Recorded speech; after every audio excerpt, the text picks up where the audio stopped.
हिंदुस्तान है और हिंदुस्तान च रहने वाली बहु गिणती जिन्होंने असीं वड गिणती कहते हैं उहदे मुताबिक ही देश चलेगा। यही कानून इत्थे चलणगे जो बहु गिणती चाहुंदी है। जो घट मुੱਲ है मैनू कहण च कोई हर्ज नहीं, वो देश के लिए बड़ा घातक है। ये जनता नूं बहकाउण दा काम करदे ने, ये देश नूं अगे नहीं लैके जाण देना चाहते। इन्हां तों सानूं सावधान रहण दी जरूरत है।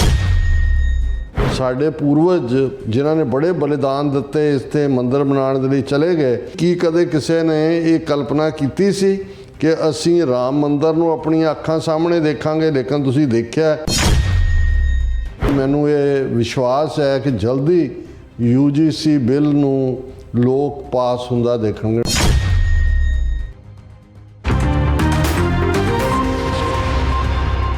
इस गलबात करन जा रहे हैं कि इलाहाबाद हाई कोर्ट के जज जस्टिस शेखर कुमार जाधव ने विश्व हिंदू परिषद के एक समागम में बोलद्या कहा है कि भारत में हिंदुओं की बहु गिनती है तो इत्थों के सिस्टम नूं बहु गिनती जी है हिंदुओं नूं जिहड़े उन्हां दीयां जिहड़ियां इच्छावां के अनुसार ही जिहड़ा अपना चलाया जाना चाहिए। और इस बयान तो अंदाज़ा लाया जा सकता है कि भारत में जुडिशरी पूरी तरह हिंदूत्वी रंग में रंगी हुई है और जिहड़ी घट गिनतियां इस तो कोई भी आस ना रखन। सो इस बारे आपां गलबात करन जा रहे हैं। सो असीं चाहांगे कि तुसीं इसी तरह बने रहना, देखण सुणन लई लिखण लई तुहाडा सब दा बहुत बहुत धन्नवाद जी। राज साहब की विचार ने? देखो, अक्सर जदों जमहूरीयत का जां डेमोक्रेसी जां लोकतंत्र का जिक्र हुंदा है तो एक स्टेटमेंट अक्सर कोट हुंदी है लिंकन दे नाल जोड़ के, अब्राहम लिंकन नाल, democracy of the people, by the people, for the people. फिर जदों होर जिहड़े ज्ञानवान ने इनू एक्सप्लेन करदे ने कि जदों किसी जमहूरीयत जां लोकतंत्र की लंबी उम्र दे लई जां वो सिस्टम जस्ट होए, न्यायकारी होए, शहरीआं नूं इंसाफ मिले, तो फिर उस दे 4 पिलर मन्ने जांदे ने। एक तां ऑफिशियली जिहड़े है ही ने जिन्हां दे विच लैजिसलेचर, एग्जैक्टिव और जुडिशरी, और चौथा उसनूं मीडिया कहा जाता है क्योंकि मीडिया तनकीद करता है, क्रिटिसाइज़ करता है, आलोचना करता है, कीड़े लभदा है।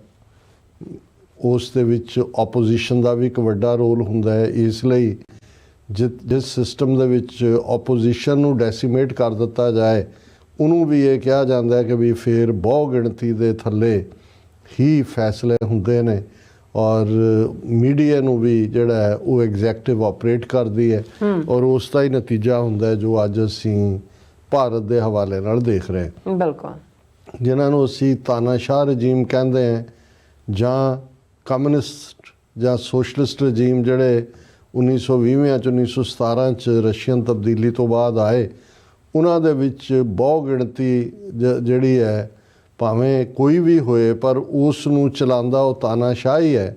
उस कोई मेजोरिटी माइनॉरिटी का भी ईवन सवाल नहीं रहिंदा क्योंकि उत्थे कोई मल्टी पार्टी सिस्टम नहीं हुंदा। जे सिस्टम होए भी तो वो सिर्फ ऑर्नामेंटल हुंदा, असली ताकत तानाशाह दे कोल हुंदी है। वो सारे सिस्टम नूं अपनी मर्जी दे नाल रन करदा, 1 पार्टी रूल हुंदा है। और रशिया और चाइना उस दियां उदाहरणां ने जिहड़ियां साडे सामने ने। फिर असीं वो रजीम जिन्हों फौज टेक ओवर करदी है, जो मिलिटरी डिकटेटरशिप्स हुंदे हैं। हालां मिलिटरी दे डिकटेटर भी अपने आप नूं जस्टिफाई करन दे लई कि भाई असीं लोकां दी मर्जी नाल राज कर रहे हैं, वो भी कोई रेफरेंडम वर्गा ड्रामा कर लैंदे ने कि जी लोकां तो असीं प्रवानगी लै लई ताकि आउटसाइड वर्ल्ड नूं दस्सण कि बई असीं भावें फौजी ताकत दे नाल ताकत हथियाई है पर असीं जिहड़ा है वो लोकां दा फतवा लै लिया। हुण वो ऑटोक्रेसी, तानाशाही होए, मिलिटरी डिकटेटरशिप होए जां कम्युनिस्ट ताना, उन्हां नाल तां कोई प्रॉब्लम नहीं, उन्हां तो तुसीं एक्सपैक्ट भी की करदे हो कि भाई उन्होंने उवें ही करना। पर जदों जमहूरीयत दे नां थल्ले जां डेमोक्रेसी दे नां थल्ले एक धिर जिहड़ी है वो इन्नी काबज़ हो जाए और वो बहु गिणती का राज बन के रह जाए और सारियां जिहड़ियां इंस्टीट्यूशनस ने उन्होंने भी इस कदर जां तां काणे कर दिता जाए जां उन्होंने उसे जनून च रंग दिता जाए जिहड़ी कि सेंट्रल धिर है, तो फिर उहदे चों वो कुछ निकलदा है ਜੋ ਅੱਜ ਭਾਰਤ ਦਾ ਬਣਿਆ ਹੋਇਆ। ਔਰ ਮੈਨੂੰ ਅੱਜ ਜਦੋਂ ਮੈਂ ਇਹ ਖਬਰ ਵੀ ਜਿਹੜੀ ਸਾਰੇ ਮੀਡੀਆ 'ਤੇ ਔਰ ਬਹੁਤ ਸਾਰੇ ਚੈਨਲਸ ਦੇ ਉੱਤੇ ਉਹਨਾਂ ਦੇ ਯੂਟਿਊਬਰ ਵੀ ਡਿਸਕਸ ਕਰ ਰਹੇ ਸੀ ਕਿ ਇਲਾਹਾਬਾਦ ਹਾਈ ਕੋਰਟ ਦਾ ਸਿਟਿੰਗ ਜੱਜ, ਇੱਕ ਹੁੰਦਾ ਵੀ ਕੋਈ ਰਿਟਾਇਰ ਹੋ ਗਿਆ, ਰਿਟਾਇਰ ਹੋਣ ਤੋਂ ਬਾਅਦ ਤੁਸੀਂ ਕੋਈ ਜਦੋਂ ਤੁਸੀਂ ਸਿਟਿੰਗ ਜੱਜ ਹੋ, ਤੁਹਾਡੇ ਸਾਹਮਣੇ ਕੇਸ ਲੱਗਣੇ ਨੇ, ਇਹ ਤੁਹਾਡੀ ਮਾਨਸਿਕਤਾ ਦੱਸਦਾ ਹੈ ਕਿ ਵੀ ਤੁਹਾਡੇ ਸਾਹਮਣੇ ਜਦੋਂ ਕਨਸਟੀਟਿਊਸ਼ਨ 'ਤੇ ਬੇਸਡ ਕੇਸ ਲੱਗਣਗੇ ਤੁਸੀਂ ਤਾਂ ਆਲਰੇਡੀ ਹਿੰਦੂਤਵਾਦ ਦੇ ਝੰਡਾ ਬਰਦਾਰ ਹੋ। ਔਰ ਇਹ ਜਿਹੜਾ ਜਸਟਿਸ ਸ਼ੇਖਰ ਕੁਮਾਰ ਯਾਦਵ, ਪਹਿਲਾਂ ਤਾਂ ਐਸੇ ਫੰਕਸ਼ਨ 'ਚ ਜਾਣਾ ਜਿਸ ਨੂੰ ਵਿਸ਼ਵ ਹਿੰਦੂ ਪਰਿਸ਼ਦ ਕੰਡਕਟ ਕਰ ਰਹੀ ਹੈ। ਹੁਣ ਵਿਸ਼ਵ ਹਿੰਦੂ ਪਰਿਸ਼ਦ ਹੋਏ, ਹਿੰਦੂ ਮਹਾਸਭਾ ਹੋਏ, RSS ਹੋਏ, BJP ਹੋਏ, ਇਹਨਾਂ ਦਾ ਤਾਂ ਡਿਕਲੇਅਰਡ ਨਾਰਾ ਹੀ ਹਿੰਦੂ ਹਿੰਦੁਸਤਾਨ ਹੈ। ਬਿਲਕੁਲ। ਔਰ ਘੱਟ ਗਿਣਤੀਆਂ ਨੂੰ ਇਹਨਾਂ ਦਾ ਇਹ ਸਿੱਧੀ ਕਾਲ ਹੈ ਵੀ गर्व से कहो कि हम हिंदू हैं, जे नहीं हो तो सैकंड क्लास सिटीजन बनने ਲਈ ਤਿਆਰ ਹੋ। यही विश्व हिंदू परिषद है जिन्हें बाबरी मसीत वाले मूव ਨੂੰ ਲੀਡ ਕੀਤਾ along with RSS। यही विश्व हिंदू परिषद दुनिया भर ਦੇ ਵਿੱਚ ਜਿਹੜਾ ਉਹ ਹਿੰਦੂਤਵਾਦ ਦੀ ਝੰਡਾ ਬਰਦਾਰ ਹੈ। ਹੁਣ ਵਿਸ਼ਵ ਹਿੰਦੂ परिषद ਦੇ ਫੰਕਸ਼ਨ ਦੇ ਵਿੱਚ ਜਾਣਾ ਸਿਟਿੰਗ ਜੱਜ ਦਾ ਔਰ ਬੋਲਣਾ ਵੀ ਉਸ ਸਬਜੈਕਟ ਤੇ ਜਿਹੜਾ ਇਸ ਵੇਲੇ ਹੌਟ ਪੋਟੇਟੋ ਹੈ, ਕਿਉਂਕਿ BJP ਜਿੱਥੇ ਉਹਨੇ ਵਕਫ ਬੋਰਡ ਜਿਹੜਾ ਕਿ 47 ਤੋਂ ਬਾਅਦ ਇੱਕ ਇੰਡੀਪੈਂਡੈਂਟ ਬੋਰਡ, ਮੁਸਲਮਾਨਾਂ ਦੀਆਂ ਦੋ ਕਿਸਮ ਦੀਆਂ ਪ੍ਰਾਪਰਟੀਜ਼ ਦੋਵੇਂ ਪਾਸੇ ਮੁਸਲਮਾਨ ਔਰ ਹਿੰਦੂ ਸਿੱਖ ਛੱਡ ਕੇ ਆਏ ਸੀ। ਇੱਕ ਸੀ ਤੁਹਾਡੀ ਧਾਰਮਿਕ ਪ੍ਰਾਪਰਟੀ ਜਿੱਥੇ ਗੁਰਦੁਆਰੇ ਜਾਂ ਧਾਰਮਿਕ ਸੰਸਥਾਵਾਂ ਸੀ, ਉਹ ਦੋਨੋਂ ਪਾਸੇ ਉਹ ਅੰਡਰ ਆਈ ਵਕਫ ਬੋਰਡ ਦੇ, ਜਿਹਨੂੰ ਅਕਾਫ ਬੋਰਡ ਵੀ ਕਹਿੰਦੇ ਨੇ, ਪਾਕਿਸਤਾਨ 'ਚ ਅਕਾਫ ਬੋਰਡ ਕਹਿੰਦੇ ਨੇ। ਉਹ ਵਿਕ ਨਹੀਂ ਸਕਦੀ, ਉਹ ਮੂਵ ਨਹੀਂ ਹੋ ਸਕਦੀ। ਜੇ ਵਿਕ ਸਕਦੀ ਜਾਂ ਮੂਵ ਹੋ ਸਕਦੀ ਹੁੰਦੀ ਤਾਂ ਫਿਰ ਪਾਕਿਸਤਾਨ 'ਚ ਜਿਹੜੇ ਅੱਜ 174 ਇਤਿਹਾਸਕ ਗੁਰਦੁਆਰੇ ਰੀਸਟੋਰ ਹੋ ਰਹੇ ਨੇ, ਉਹਨਾਂ ਦੀਆਂ ਬਿਲਡਿੰਗਸ ਨੂੰ ਦੁਬਾਰਾ ਇਵੇਂ ਨਾ ਹੁੰਦਾ। ਉਹ ਲੋਕਾਂ ਨੇ ਆਪਣੇ ਨਾਂ, ਉਹ ਕਿਤੇ ਨਹੀਂ ਜਾ ਵਿਕ ਨਹੀਂ ਸਕਦੀ, ਕਿਸੇ ਦੇ ਨਾਂ ਰਜਿਸਟਰੀ ਨਹੀਂ ਹੋ ਸਕਦੀ। ਇਵੇਂ ਹੀ ਜਿਹੜੀਆਂ ਵੱਡੀਆਂ ਮਸੀਤਾਂ ਭਾਰਤ ਦੇ ਵਿੱਚ ਨੇ ਉਹਨਾਂ ਦੇ ਪ੍ਰਬੰਧ ਲਈ ਵੀ ਵਕਫ ਬੋਰਡ ਹੈ। ਦੂਸਰੀਆਂ ਉਹ ਪ੍ਰਾਪਰਟੀਜ਼ ਸੀ ਜਿਹੜੇ ਹਿੰਦੂ ਜਾਂ ਸਿੱਖ ਜਿਵੇਂ ਜਿਹੜੇ ਪਾਕਿਸਤਾਨ 'ਚੋਂ ਆਏ ਉਹਨਾਂ ਦੀਆਂ ਨਿੱਜੀ ਪ੍ਰਾਪਰਟੀ ਸੀ, ਜ਼ਮੀਨ ਸੀ, ਜਾਇਦਾਦ ਸੀ, ਜਾਂ ਇੱਥੋਂ ਜਿਹੜੇ ਮੁਸਲਮਾਨ ਇੰਡੀਆ 'ਚੋਂ ਗਏ ਉਹਨਾਂ ਦੀਆਂ ਪ੍ਰਾਪਰਟੀ ਸੀ।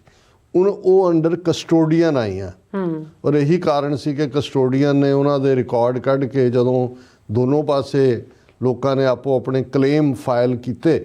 ਇਹ ਵੱਖਰੀ ਕਹਾਣੀ ਹੈ ਕਿ ਭਾਈ ਜਿਹੜਾ ਉਧਰ ਆਪਣਾ ਪੰਜਾਬ ਵਾਲੇ 100 ਕਿੱਲਾ ਛੱਡ ਕੇ 100 ਮੁਰੱਬਾ ਛੱਡ ਕੇ ਆਏ ਸੀ, ਉਹਨਾਂ ਨੂੰ ਚੌਥਾ ਹਿੱਸਾ ਮਿਲਿਆ ਕਿਉਂਕਿ ਇੱਧਰੋਂ ਜਾਣ ਵਾਲਿਆਂ ਦੇ ਕੋਲ ਜ਼ਮੀਨਾਂ ਘੱਟ ਸੀ। ਪਰ ਮੈਂ ਇਹ ਸਮਝਾਉਣ ਦੇ ਲਈ ਕਿ ਵਕਫ ਬੋਰਡ, ਔਕਾਫ ਬੋਰਡ ਜਿਹਨੂੰ ਕਿਹਾ ਜਾਂਦਾ, ਔਰ ਕਸਟੋਡੀਅਨ ਉਹਦੇ ਉਹਨੂੰ ਕਸਟੋਡੀਅਨ ਹੈਂਡਲ ਕਰਦਾ ਸੀ ਪਰਸਨਲ ਪ੍ਰਾਪਰਟੀਜ਼ ਨੂੰ। ਪਰ ਹੁਣ ਕਿਉਂਕਿ ਬਹੁਤ ਵੱਡੀ ਜਿਹੜੀ ਹੈ ਉਹ ਪ੍ਰਾਪਰਟੀ ਹੈ ਮਸੀਤਾਂ ਦੇ ਨਾਲ ਲੱਗੀ ਹੋਈ, ਹੁਣ BJP ਜਿਹੜੀ ਹੈ ਉਹਨੇ ਉਹ ਵਕਫ ਬੋਰਡ ਦੇ ਤੋਂ ਮੁਸਲਮਾਨਾਂ ਤੋਂ ਕਬਜ਼ਾ ਲੈਣ ਦੇ ਲਈ ਔਰ ਉਹਦੇ 'ਤੇ ਆਪਣੇ ਹਿੰਦੂ ਤਵੀਆਂ ਦਾ ਕਬਜ਼ਾ ਕਰਾਉਣ ਲਈ ਉਹ ਸੈਪਰੇਟ ਬਿੱਲ ਲਿਆ ਰਹੇ ਨੇ। ਆਲਰੇਡੀ ਉਹ ਉਹਨਾਂ ਨੇ ਲਾਗੂ ਕਰਵਾ ਦੇਣਾ ਔਰ ਐਨ ਜਿਹੜਾ ਜੋ ਕੁਛ ਮਾੜਾ ਮੋਟਾ ਉਹਨਾਂ ਕੋਲ ਹੈ, ਇਕੱਲਾ ਐਗਜ਼ਿਸਟਿੰਗ ਮਸੀਤਾਂ ਖੋਹਣ ਦਾ ਕੰਮ ਹੀ ਨਹੀਂ ਹੈ ਕਿ ਵੀ ਬਾਬਰੀ ਮਸੀਤ ਜਾਂ ਸੰਭਲ ਜਾਂ ਦਰਗਾਹ ਸ਼ਰੀਫ ਜਾਂ ਮਥੁਰਾ ਦੀ ਗੱਲ ਹੈ। ਈਵਨ ਆਮ ਮਸੀਤਾਂ ਦੇ ਨਾਲ ਜਿਹੜੀ ਲੱਗੀ ਹੋਈ ਪ੍ਰਾਪਰਟੀ ਜਾਂ ਦੂਜੇ ਹੈ ਉਹਦੇ 'ਚ ਵੀ ਹਿੰਦੂ ਮੁਲਾਜ਼ਮ ਲਾਣ ਜਾਂ ਦੂਜੀ ਲਾਈਨ ਹੈ। ਹੁਣ ਉਹ ਟੌਪਿਕ ਵੀ ਜਿਹੜੇ ਵਿਸ਼ਵ ਹਿੰਦੂ ਪਰਿਸ਼ਦ ਨੇ ਇਹ ਡਿਸਕਸ਼ਨ ਪਾਰਟ ਰੱਖਿਆ, ਉਸ ਦੇ ਵਿੱਚ ਉਹਨਾਂ ਨੇ ਵਕਫ ਬੋਰਡ ਅਧਿਨਿਯਮ ਇਸ ਦੇ ਉੱਤੇ ਵੀ ਲੈਕਚਰ ਰੱਖਿਆ ਜੀ। ਧਰਮਾਂਤਰ ਕਾਰਨ ਤੇ ਨਿਵਾਰਣ ਜਿਹੜੇ ਹੁਣ ਇਹਨਾਂ ਨੇ ਐਂਟਾਈ ਕਨਵਰਸ਼ਨ ਲਾਅ ਲਿਆਂਦੇ ਨੇ ਜੀ, ਉਹਦੇ ਕੀ ਕਾਰਨ ਨੇ ਔਰ ਉਹਦਾ ਇਲਾਜ ਕੀ ਹੈ। ਸਮਾਨ ਨਾਗਰਿਕ ਸੰਹਿਤਾ ਜਿਹਨੂੰ ਯੂਨੀਫਾਰਮ ਸਿਵਲ ਕੋਡ ਕਹਿ ਰਹੇ ਨੇ ਕਿ ਇੱਕ ਹੋਣਾ ਚਾਹੀਦਾ ਹੈ ਮੁਸਲਮਾਨ, ਇਹਦਾ ਮਤਲਬ ਇਹ ਹੈ ਕਿ ਮੁਸਲਿਮ ਪਰਸਨਲ ਲਾਅ, ਕ੍ਰਿਸਚਨ, ਜਿਊਜ਼, ਪਾਰਸੀਆਂ, ਉਹਨੂੰ ਸਭ ਨੂੰ ਖਤਮ ਕਰੋ। ਜਿਹੜਾ ਉਹਨਾਂ ਦੀ ਧਾਰਮਿਕ ਮਾਨਤਾਵਾਂ ਦੇ ਮੁਤਾਬਕ ਉਹਨਾਂ ਨੂੰ ਜਿਹੜੇ ਆਲਰੇਡੀ ਐਗਜ਼ਿਸਟਿੰਗ ਲਾਅ ਨੇ, ਇਹੀ ਪ੍ਰੋਮਿਸ ਸੀ ਜਿਨ੍ਹਾਂ ਦੇ ਥੱਲੇ ਮੌਲਾਨਾ ਅਬੁਲ ਕਲਾਮ ਆਜ਼ਾਦ ਵਰਗੇ ਲੋਕ ਔਰ ਦੂਸਰੇ ਜਿਹੜੇ ਕਾਂਗਰਸ ਦੇ ਵਿੱਚ ਰਹਿ ਕੇ ਜਿਨ੍ਹਾਂ ਨੇ ਪਾਕਿਸਤਾਨ ਦੇ ਆਈਡੀਆ ਦਾ ਵਿਰੋਧ ਕੀਤਾ, ਉਹਨਾਂ ਨੇ ਇਹ ਜਿਹੜੇ ਨੇ ਕੰਸੈਸ਼ਨ ਲਏ ਸੀ ਕਿ ਵੀ ਇਵੇਂ ਸਾਡੀ ਜਿਹੜੀ ਹੈ ਸੈਪਰੇਟ ਆਈਡੈਂਟੀਟੀ ਕਨਸਟੀਟਿਊਸ਼ਨ 'ਚ ਐਕਸੈਪਟੇਬਲ ਹੋਏਗੀ। ਪਰ ਇਹਨਾਂ ਦੇ ਲਈ ਤਾਂ ਸੰਵਿਧਾਨ ਮੈਟਰ ਹੀ ਨਹੀਂ ਕਰਦਾ, ਕਨਸਟੀਟਿਊਸ਼ਨ ਨੂੰ ਤਾਂ ਇਹਨਾਂ ਨੇ ਅਲਟੀਮੇਟਲੀ ਮਨੂ ਸਮ੍ਰਿਤੀ ਲਿਆਣੀ ਹੈ। ਪਰ ਇੱਕ ਸਿਟਿੰਗ ਜੱਜ ਦਾ ਇਸ ਕਿਸਮ ਦੇ ਫੰਕਸ਼ਨ 'ਚ ਆਉਣਾ ਜਿੱਥੇ ਇਹ ਟੌਪਿਕ ਰੱਖੇ ਹੋਏ ਨੇ ਔਰ ਉਹਦੇ 'ਚ ਜਸਟਿਸ ਸ਼ੇਖਰ ਯਾਦਵ ਨੂੰ ਯੂਨੀਫਾਰਮ ਸਿਵਲ ਕੋਡ ਦੇ ਉੱਤੇ ਬੋਲਣ ਦਾ ਟੌਪਿਕ ਦਿੱਤਾ ਗਿਆ ਸੀ ਕਿ ਭਾਈ ਇਹ ਬਹੁਤ ਜ਼ਰੂਰੀ ਹੈ ਕਿ ਮੁਸਲਿਮ ਪਰਸਨਲ ਲਾਅ ਤੇ ਦੂਜੇ ਤੀਜੇ ਖ਼ਤਮ ਕਰੋ। ਔਰ ਅਸੀਂ ਇਹ ਵੀ ਯਾਦ ਦਹਾਨੀ ਕਰਵਾ ਦਈਏ ਕਿ ਧਰਮ ਯੁੱਧ ਮੋਰਚੇ ਵੇਲੇ ਜਿਹੜੀਆਂ ਮੰਗਾਂ ਸਨ ਸਿੱਖਾਂ ਦੀਆਂ ਜਿਹਦੇ ਲਈ ਧਰਮ ਯੁੱਧ ਉਹਦੇ 'ਚ ਇੱਕ ਸਿੱਖ ਪਰਸਨਲ ਲਾਅ ਵੀ ਸੀ ਔਰ ਉਹਦੇ 'ਚ ਕੋਟ ਕੀਤਾ ਜਾਂਦਾ ਸੀ ਕਿ ਜਿਵੇਂ ਮੁਸਲਮਾਨਾਂ ਦੇ ਲਈ ਪਰਸਨਲ ਲਾਅ ਹੈ ਕਨਸਟੀਟਿਊਸ਼ਨ 'ਚ, ਯਹੂਦੀਆਂ ਦੇ ਲਈ ਹੈ, ਈਸਾਈਆਂ ਦੇ ਲਈ ਹੈ, ਈਵਨ ਪਾਰਸੀਆਂ ਦੇ ਲਈ ਜਿਨ੍ਹਾਂ ਦੀ ਆਬਾਦੀ ਲੱਖਾਂ 'ਚ ਹੈ, ਕਰੋੜਾਂ 'ਚ ਵੀ ਨਹੀਂ ਹੈਗੀ, ਹੁਣ ਤਾਂ ਮੇਰੇ ਖਿਆਲ ਹਜ਼ਾਰਾਂ 'ਚ ਹੀ ਆ ਗਈ ਹੈ, ਉਹਨਾਂ ਦੇ ਲਈ ਵੀ ਹੈ ਕਿ ਭਾਈ ਸਾਡਾ ਵੀ ਸਿੱਖ ਪਰਸਨਲ ਲਾਅ ਹੋਣਾ ਚਾਹੀਦਾ ਹੈ ਤਾਂ ਕਿ ਜਿਹੜਾ ਆਰਟੀਕਲ 25(20) ਜਿਹੜਾ ਸਾਨੂੰ ਬੌਧੀਆਂ ਜੈਨੀਆਂ ਦੇ ਨਾਲ ਹਿੰਦੂ ਖਾਨੇ 'ਚ ਕਲੱਬ ਕਰਦਾ ਉਹਦੇ ਤੋਂ ਸਾਡੀ ਜਾਨ ਛੁੱਟੇ। ਹੁਣ ਤਾਂ ਚਲੋ ਜੂਨ 84 ਤੋਂ ਬਾਅਦ ਖਾਲਿਸਤਾਨ ਦੇ ਨਾਲ ਬਾਕੀ ਸਭ ਕੁਝ ਹੀ ਮੁੱਕ ਜਾਂਦਾ, ਕੋਈ ਮੰਗ ਨਹੀਂ ਰਹਿੰਦੀ, ਪਰ ਉਹਨਾਂ ਨੇ ਸਾਨੂੰ ਤਾਂ ਕੀ ਦੇਣਾ ਸੀ ਜਿਹਨਾਂ ਦਾ ਐਗਜ਼ਿਸਟਿੰਗ ਹੈ ਮੁਸਲਮਾਨਾਂ ਦਾ ਉਹ ਵੀ ਖਤਮ ਕਰਨ ਜਾ ਰਹੇ। ਹੁਣ ਇਸ ਟੌਪਿਕ 'ਤੇ ਜਦੋਂ ਇਹਨੂੰ ਜਸਟਿਸ ਸ਼ੇਖਰ ਕੁਮਾਰ ਯਾਦਵ ਇਹਨੂੰ 34 ਮਿੰਟ ਦੀ ਸਪੀਚ ਹੈ, ਉਹਨੇ ਕਿਹਾ ਕਿ ਜੀ ਇਹ ਜਿਹੜਾ 3 ਤਲਾਕ ਨੇ ਜਿਹੜਾ ਇਜ਼ਹਾਰ ਹੈ ਪਰਸਨਲ ਲਾਅ ਦਾ ਹਿੱਸਾ ਹੈ ਇਹ ਬਿਲਕੁਲ ਗਲਤ ਹੈ। ਫਿਰ ਉਹਨੇ ਕਿਹਾ ਕਿ ਵੀ ਦੇਖੋ ਜਿਸ ਨਾਰੀ ਨੂੰ ਅਸੀਂ ਇੱਥੇ ਦੇਵੀ ਦਾ ਦਰਜਾ ਦਿੱਤਾ ਹੈ ਅਸੀਂ ਉਹਦਾ ਨਿਰਾਦਰ ਨਹੀਂ ਕਰ ਸਕਦੇ। ਅਸੀਂ ਇਹ ਨਹੀਂ ਕਹਿ ਸਕਦੇ ਜੀ ਕਿਸੇ ਦੀਆਂ 4-4 ਪਤਨੀਆਂ ਹੋਣ, 4 ਪਤਨੀਆਂ ਰੱਖਣ ਦਾ ਉਹਨੂੰ ਹੱਕ ਹੋਏ। ਅਸੀਂ ਜਿਹੜਾ ਇਹ ਸਭ ਨੂੰ ਖ਼ਤਮ ਕਰਾਂਗੇ। ਹੁਣ ਅੱਜ ਇੱਕ ਪ੍ਰੋਮੀਨੈਂਟ ਜਰਨਲਿਸਟ ਹਿੰਦੂ ਉਹ ਰਿਪੋਰਟ ਕਰ ਰਿਹਾ ਸੀ ਕਿ ਜੀ ਸਰਵੇ ਹੋਏ ਨੇ ਔਰ ਜਿਹੜਾ ਹੋਇਆ ਵੀ ਜਿਹੜਾ ਬਹੁ ਪਤਨੀ ਹੈ ਇੱਕ ਤੋਂ ਜ਼ਿਆਦਾ ਵਾਈਵਸ ਨੇ ਉਹ ਹਿੰਦੂਆਂ 'ਚ ਵੀ ਇੰਡੀਆ 'ਚ ਉਨੀਆਂ ਕਿ ਨੇ ਜਿੰਨੀਆਂ ਮੁਸਲਮਾਨਾਂ 'ਚ ਨੇ। ਭਾਵੇਂ ਮੁਸਲਿਮ ਪਰਸਨਲ ਲਾਅ ਦੇ ਵਿੱਚ 4 ਵਿਆਹ ਕਰਨ ਦਾ ਹੱਕ ਜੋ ਇਸਲਾਮ 'ਚ ਹੈ ਉਹ ਦਿੱਤਾ ਹੋਇਆ, ਲੇਕਿਨ 1% ਤੋਂ ਵੀ ਘੱਟ ਮੁਸਲਮਾਨ ਭਾਰਤ ਦੇ ਵਿੱਚ ਐਸੇ ਨੇ ਜਿਨ੍ਹਾਂ ਦਾ 1 ਤੋਂ ਜ਼ਿਆਦਾ ਵਿਆਹ ਹੈ। 99% ਦਾ ਇੱਕੋ ਹੀ ਹੈ, ਪਰ ਇੰਨੇ ਕੁ ਪਰਸੈਂਟ 1% ਦੇ ਨੇੜੇ ਜਿਹੜੇ ਹਿੰਦੂ ਵੀ ਨੇ ਜਿਨ੍ਹਾਂ ਨੇ ਜਿਹੜਾ ਉਹ 1 ਤੋਂ ਜ਼ਿਆਦਾ ਵਿਆਹ ਕੀਤੇ ਹੋਏ ਨੇ।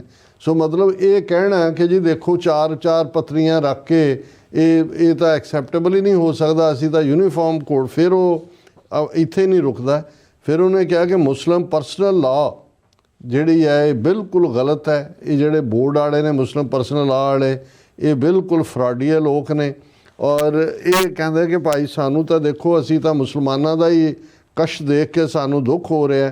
ਉਹਨੇ ਕਿਹਾ ਮੈਂ ਇਹ ਕਹਿਣ ਤੋਂ ਬਿਲਕੁਲ ਗੁਰੇਜ਼ ਨਹੀਂ ਕਰਾਂਗਾ ਕਿ ਇਹ ਹਿੰਦੁਸਤਾਨ ਹੈ ਔਰ ਹਿੰਦੁਸਤਾਨ 'ਚ ਰਹਿਣ ਵਾਲੀ ਬਹੁ ਗਿਣਤੀ ਜਿਹਨੂੰ ਅਸੀਂ ਵੱਡ ਗਿਣਤੀ ਕਹਿੰਦੇ ਹਾਂ ਉਹਦੇ ਮੁਤਾਬਕ ਹੀ ਦੇਸ਼ ਚੱਲੇਗਾ। ਇਹੀ ਕਾਨੂੰਨ ਇੱਥੇ ਚੱਲਣਗੇ ਜੋ ਬਹੁ ਗਿਣਤੀ ਚਾਹੁੰਦੀ ਹੈ। ਅਸੀਂ ਇਹ ਕਹਿ ਸਕਦੇ ਹਾਂ ਕਿ ਭਾਈ ਹਮੇਸ਼ਾ ਮੈਜੋਰਟੀ ਦੇ ਨਾਲ ਹੀ ਤਾਂ ਕਾਨੂੰਨ ਚੱਲਦਾ। ਉਹ ਕਹਿੰਦੇ ਦੇਖੋ ਟੱਬਰਾਂ 'ਚ ਵੀ ਇਵੇਂ ਹੀ ਹੁੰਦਾ ਹੈ, ਸਮਾਜ 'ਚ ਵੀ ਇਵੇਂ ਹੀ ਹੁੰਦਾ ਹੈ, ਜੋ ਜ਼ਿਆਦਾ ਲੋਕ ਚਾਹੁੰਦੇ ਨੇ ਉਹਨੂੰ ਹੀ ਮੰਨਿਆ ਜਾਂਦਾ ਹੈ। ਔਰ ਉਹਨਾਂ ਨੇ ਨਾਲ ਫਿਰ ਇੱਥੇ ਨਹੀਂ ਉਹ ਰੁਕਿਆ, ਉਹਨੇ ਜਿਹੜੇ ਇਸਲਾਮ ਦੀ ਵਜ਼ਾਹਤ ਕਰਨ ਵਾਲੇ ਲੋਕ ਨੇ ਉਹਨਾਂ ਲਈ ਲਫ਼ਜ਼ ਜਿਹੜਾ ਉੱਥੇ ਨਫ਼ਰਤ ਲਈ ਵਰਤਦੇ ਨੇ ਕਠਮੁੱਲੇ, ਔਰ ਇਹ ਸਿਟਿੰਗ ਜੱਜ ਜਿਹੜਾ ਹੈ ਇਹ ਕਠਮੁੱਲੇ ਲਫ਼ਜ਼ ਵਰਤ ਰਿਹਾ। ਉਹ ਕਹਿੰਦਾ ਜੋ ਕਠਮੁੱਲਾ ਹੈ ਮੈਨੂੰ ਕਹਿਣ 'ਚ ਕੋਈ ਹਰਜ਼ ਨਹੀਂ, ਉਹ ਦੇਸ਼ ਦੇ ਲਈ ਬੜਾ ਘਾਤਕ ਹੈ, ਇਹ ਜਨਤਾ ਨੂੰ ਬਹਿਕਾਉਣ ਦਾ ਕੰਮ ਕਰਦੇ ਨੇ, ਇਹ ਦੇਸ਼ ਨੂੰ ਅੱਗੇ ਨਹੀਂ ਲੈ ਕੇ ਜਾਣ ਦੇਣਾ ਚਾਹੁੰਦੇ, ਇਹਨਾਂ ਤੋਂ ਸਾਨੂੰ ਸਾਵਧਾਨ ਰਹਿਣ ਦੀ ਜ਼ਰੂਰਤ ਹੈ। ਫਿਰ ਸਿਟਿੰਗ ਜੱਜ ਸਾਹਿਬ ਰਾਮ ਮੰਦਰ ਦੇ ਉੱਤੇ ਬੋਲਦੇ ਨੇ। ਉਹ ਕਹਿੰਦੇ ਨੇ ਵੀ ਕੀ ਕਦੇ ਕਿਸੇ ਨੇ ਇਹ ਕਲਪਨਾ ਕੀਤੀ ਸੀ ਕਿ ਅਸੀਂ ਰਾਮ ਮੰਦਰ ਨੂੰ ਆਪਣੀਆਂ ਅੱਖਾਂ ਸਾਹਮਣੇ ਦੇਖਾਂਗੇ, ਲੇਕਿਨ ਤੁਸੀਂ ਦੇਖਿਆ ਸਾਡੇ ਪੂਰਵਜ ਜਿਨ੍ਹਾਂ ਨੇ ਬੜੇ ਬਲੀਦਾਨ ਦਿੱਤੇ ਇਸ 'ਤੇ ਮੰਦਰ ਬਣਾਉਣ ਦੇ ਲਈ ਚਲੇ ਗਏ ਕਿ ਇਸ ਆਸ ਦੇ ਵਿੱਚ ਕਿ ਰਾਮ ਲੱਲਾ ਦਾ ਇੱਕ ਵੱਡਾ ਮੰਦਰ ਬਣੇ, ਲੇਕਿਨ ਉਹ ਨਹੀਂ ਦੇਖ ਸਕੇ।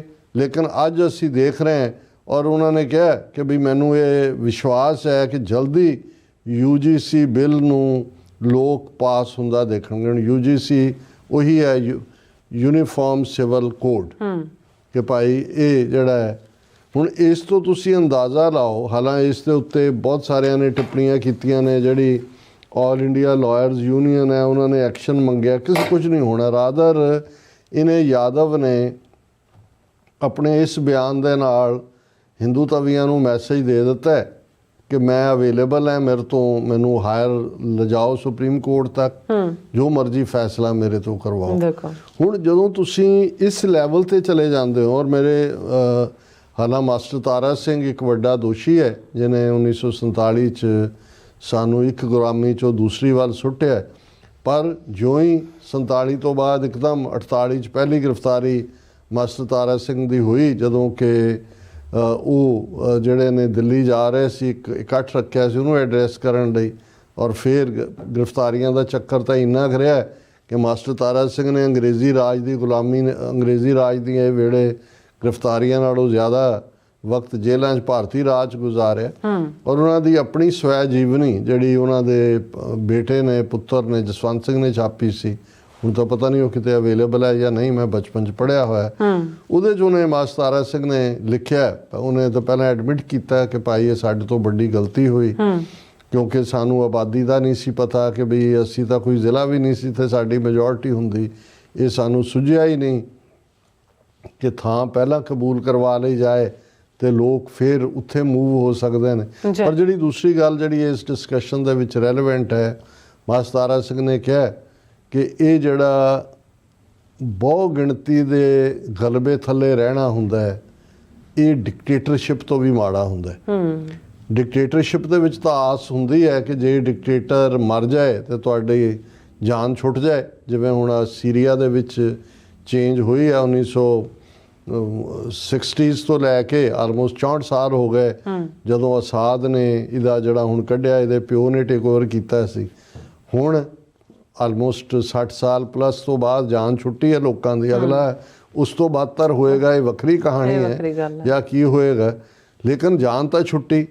ਇਸੇ ਤਰ੍ਹਾਂ ਉਹ ਭਾਵੇਂ ਸਦਾਮ ਹੁਸੈਨ ਜਾਂ ਦੂਜੇ ਹੋਣ ਡਿਕਟੇਟਰ ਤੋਂ ਪਰ ਜਿਹੜੀ ਮਾਈਨੋਰਿਟੀ ਮੈਜੋਰਿਟੀ ਦੀ ਸਪੈਲ ਥੱਲੇ ਰਹਿ ਰਹੀ ਹੈ, ਉਹਦੇ ਲਈ ਤਾਂ ਕੋਈ ਵੇ ਆਊਟ ਨਹੀਂ ਹੈ। ਸੋ ਮਾਸਟਰ ਤਾਰਾ ਸਿੰਘ ਕਹਿੰਦਾ ਹੈ ਕਿ ਇਹ ਜਿਹੜਾ ਬਹੁ ਗਿਣਤੀ ਦੀ ਡੋਮੀਨੈਂਸ 'ਚ ਰਹਿਣਾ ਹੈ ਡਿਕਟੇਟਰਸ਼ਿਪ ਤੋਂ ਮਾੜਾ ਹੈ, ਕਿਉਂਕਿ ਡਿਕਟੇਟਰ ਦੇ ਮਰਨ ਨਾਲ ਜਾਨ ਛੁੱਟ ਸਕਦੀ ਹੈ ਜਾਂ ਉਹਦੇ ਰਿਮੂਵ ਹੋਣ ਨਾਲ, ਪਰ ਤੁਹਾਡਾ ਛੁਟਕਾਰਾ ਨਹੀਂ ਹੋ ਸਕਦਾ। ਸੋ ਜਦੋਂ ਅਸੀਂ ਕਿਸੇ ਪਾਸਿਓਂ ਕੰਨ ਫੜ ਲਓ, ਕਿਸੇ ਪਾਸਿਓਂ ਕੋਈ ਗੱਲ ਕਰ ਲਓ, ਅਲਟੀਮੇਟ ਇਸ ਕਨਕਲੂਜਨ 'ਤੇ ਹੀ ਪਹੁੰਚਦੇ ਹਾਂ ਕਿ ਭਾਈ ਇਹ ਨਜ਼ਰ ਤਾਂ ਆ ਰਿਹਾ ਬਹੁਤਿਆਂ ਨੂੰ ਸ਼ਾਇਦ ਦੇ ਲੱਗੇ ਜੀ ਮੁਸਲਮਾਨਾਂ ਨਾਲ ਹੋ ਰਿਹਾ ਜੀ। ਦੇਖੋ ਉਹਨਾਂ ਨੇ ਕਿਹਾ ਜੇ ਤੁਸੀਂ ਇਹ ਇਮੈਜਿਨ ਕਰੋ ਕਿ ਜੇ 20 ਕਰੋੜ ਲੋਕਾਂ ਦੇ ਨਾਲ, ਜਿਨ੍ਹਾਂ ਦੇ 57 ਮੁਲਕ ਨੇ, ਜਿਨ੍ਹਾਂ ਮੁਲਕਾਂ ਦੇ ਕੋਲ ਐਨਰਜੀ ਹੈ, ਜਿਨ੍ਹਾਂ ਦੇ ਆਇਲ ਦੇ ਉੱਤੇ ਇਹਨਾਂ ਦੀ ਇਕੋਨਮੀ ਖੜੀ ਹੈ, ਇਹ ਕਰਨ 'ਚ ਇਹਨਾਂ ਨੂੰ ਕੋਈ ਡਰ ਖੌਫ ਭੈ ਕੋਈ ਸ਼ਰਮ ਨਹੀਂ ਹੈ, ਤੇ ਸਾਡਾ ਅਸੀਂ ਕਹਿੰਦੇ ਪਾਣੀ ਹਾਰ ਹੈ ਕਿ ਭਾਈ ਜੇ ਉਹਨਾਂ ਨੇ ਸਿੱਖਾਂ ਨੂੰ ਤਾਂ ਉਹਨਾਂ ਨੇ ਆਪਣੇ ਢੰਗ ਦੇ ਨਾਲ ਜਿਹੜਾ ਉਹ ਕ੍ਰਸ਼ ਕਰਨਾ ਸ਼ੁਰੂ ਕੀਤਾ ਹੀ ਹੋਇਆ, ਉਹ ਟਰਾਂਸਨੈਸ਼ਨਲ ਰਿਪਰੈਸ਼ਨ ਦਾ ਸਹਾਰਾ ਹੋਏ ਜਾਂ 101 ਕਿਸਾਨ ਉੱਥੋਂ ਜਾਣਾ ਚਾਹੁੰਦੇ ਨੇ ਸ਼ੰਭੂ ਤੋਂ, ਦੂਜੇ ਪਹਿਲੇ ਜਥੇ ਨੂੰ ਵੀ ਕੀਤਾ ਸੀ, ਦੂਜੇ ਨੂੰ ਵੀ ਉਵੇਂ ਹੀ ਜ਼ਖਮੀ ਕੀਤਾ। ਹੁਣ ਉਹ ਵਿਚਾਰਾ ਉਹ ਭੁੱਖ ਹੜਤਾਲ ਤੇ ਜਗਜੀਤ ਸਿੰਘ ਡੱਲੇਵਾਲ ਬੈਠਾ ਹੈ, ਉਹਦੀ ਹਾਲਤ ਵੀ ਮਾੜੀ ਹੈ। ਹੁਣ ਉਹਨਾਂ ਨੇ ਜਿਹੜਾ ਉਹ ਐਜੀਟੇਸ਼ਨ ਸਸਪੈਂਡ ਕੀਤੀ ਹੈ। ਕੌਣ ਤੁਹਾਡਾ ਵਾਲੀ ਵਾਰਿਸ ਹੈ? ਹਾਂਜੀ, ਬਾਰ-ਬਾਰ ਸੁਪਰੀਮ ਕੋਰਟ ਤੱਕ ਇਸੇ ਜੁਡੀਸ਼ਰੀ ਦੇ ਸਾਹਮਣੇ 100 ਤੋਂ ਜ਼ਿਆਦਾ ਪਟੀਸ਼ਨਸ ਹੋਈਆਂ ਕਿ ਭਾਈ ਤੁਸੀਂ ਕਿਸਾਨਾਂ ਨੇ ਕਿਹਾ ਵੀ ਇਹ ਜੇ ਸਾਡਾ ਮੁਲਕ ਹੈ, ਦਿੱਲੀ ਕੈਪੀਟਲ ਹੈ, ਵੀ ਸਾਨੂੰ ਕਿਉਂ ਨਹੀਂ ਜਾਣ ਦਿੱਤਾ ਜਾਂਦਾ? ਉਹਨਾਂ ਨੇ ਕਿਹਾ ਜੀ ਉਹ ਹਰਿਆਣੇ ਨਾਲ, ਉਹਨਾਂ ਨੇ ਕਿਹਾ ਜੀ ਤੁਸੀਂ ਟਰੈਕਟਰ ਟਰਾਲੀਆਂ ਲੈ ਕੇ ਨਹੀਂ ਜਾ ਸਕਦੇ। ਉਹਨਾਂ ਨੇ ਕਿਹਾ ਜੀ ਠੀਕ ਹੈ, ਅਸੀਂ ਪੈਦਲ ਜਾਵਾਂਗੇ। ਹੁਣ ਆ ਦੂਸਰਾ ਜਥਾ ਪੈਦਲ ਜਾਣਾ ਸੀ, ਉਹ ਵੀ ਉਹਨਾਂ ਨੇ ਉਵੇਂ ਹੀ ਟੀਅਰ ਗੈਸ ਸ਼ੈਲਸ ਔਰ ਰਬੜ ਬੁਲੇਟਸ ਔਰ ਪੂਰੇ ਦਾ ਸਹਾਰਾ। ਜੁਡੀਸ਼ਰੀ ਤਮਾਸ਼ਾ ਦੇਖ ਰਹੇ। ਇਹੀ ਜੁਡੀਸ਼ਰੀ ਹੈ ਜੇ 5 ਸਾਲ ਕਸ਼ਮੀਰ ਦਾ ਜਿਹੜਾ ਸਟੇਟਸ 2019 ਚ ਖਤਮ ਕੀਤਾ, 2024 ਚ ਫੈਸਲਾ ਸੁਣਾਇਆ ਜਾਂਦਾ, ਉਹੀ ਚੰਦਰਚੂੜ ਜਿਹੜਾ ਰਾਮ ਮੰਦਰ ਦਾ ਫੈਸਲਾ ਸੁਣਾਉਂਦਾ, ਕਹਿੰਦਾ ਮੈਨੂੰ ਤਾਂ ਕੁਝ ਸੁੱਝ ਨਹੀਂ ਸੀ ਰਿਹਾ, ਫਿਰ ਮੈਂ ਭਗਵਾਨ ਰਾਮ ਤੋਂ ਪੁੱਛਿਆ ਤੇ ਰਾਮ ਨੇ ਕਿਹਾ ਵੀ ਮੇਰਾ ਮੰਦਰ ਬਣਾ ਦਿਓ। ਹੁਣ ਆਹੀ ਗੱਲ ਯਾਦਵ ਕਹਿ ਰਿਹਾ ਕਿ ਵੀ ਦੇਖੋ ਰਾਮ ਲੱਲਾ ਦਾ ਮੰਦਰ ਅਸੀਂ ਕਦੇ ਸੋਚਿਆ, ਸਾਡੇ ਪੂਰਵਜਾਂ ਨੇ ਕਦੇ ਜਿਨ੍ਹਾਂ ਨੇ ਬਲੀਦਾਨ ਦਿੱਤੇ ਸਾਡੀਆਂ ਅੱਖਾਂ ਸਾਹਮਣੇ ਬਣ ਗਿਆ। ਹੁਣ ਇਹ ਕਹਿਣਾ ਕੀ ਚਾਹੁੰਦੇ ਨੇ? ਉਹ ਇਹ ਕਹਿੰਦਾ ਕਿ ਭਾਈ ਇਹ ਹਿੰਦੂ ਰਾਸ਼ਟਰ ਹੈ, ਉਹਨੇ ਕਿਹਾ ਇਹ ਹਿੰਦੁਸਤਾਨ ਹੈ, ਇੱਥੇ ਜਿਹੜਾ ਕਾਨੂੰਨ ਹੈ ਉਹ ਬਹੁ ਗਿਣਤੀ ਦਾ ਹੀ ਚੱਲੇਗਾ। ਤੇ ਹੁਣ ਜੇ ਫਿਰ ਵੀ ਸਿੱਖਾਂ ਨੂੰ ਸਮਝਾਉਣਾ ਪਿਆ ਕਿ ਵੀ ਖਾਲਿਸਤਾਨ ਕਿਉਂ ਜ਼ਰੂਰੀ ਹੈ, ਫਿਰ ਤਾਂ ਸਾਡਾ ਰੱਬ ਹੀ ਰੱਖ ਹੈ। ਬਿਲਕੁਲ। ਤੁਹਾਡਾ ਬਹੁਤ ਬਹੁਤ ਸ਼ੁਕਰੀਆ। ਇਸ ਵਕਤ ਵਾਲੇ ਬ੍ਰੇਕ ਵਿਊਅਰਸ ਤੁਸੀਂ ਇਸ ਤਰ੍ਹਾਂ ਬੜੇ ਨਾਲ ਮਿਲਦੇ ਹਾਂ ਛੋਟੇ ਜਿਹੇ ਵਕਫੇ ਤੋਂ ਬਾਅਦ।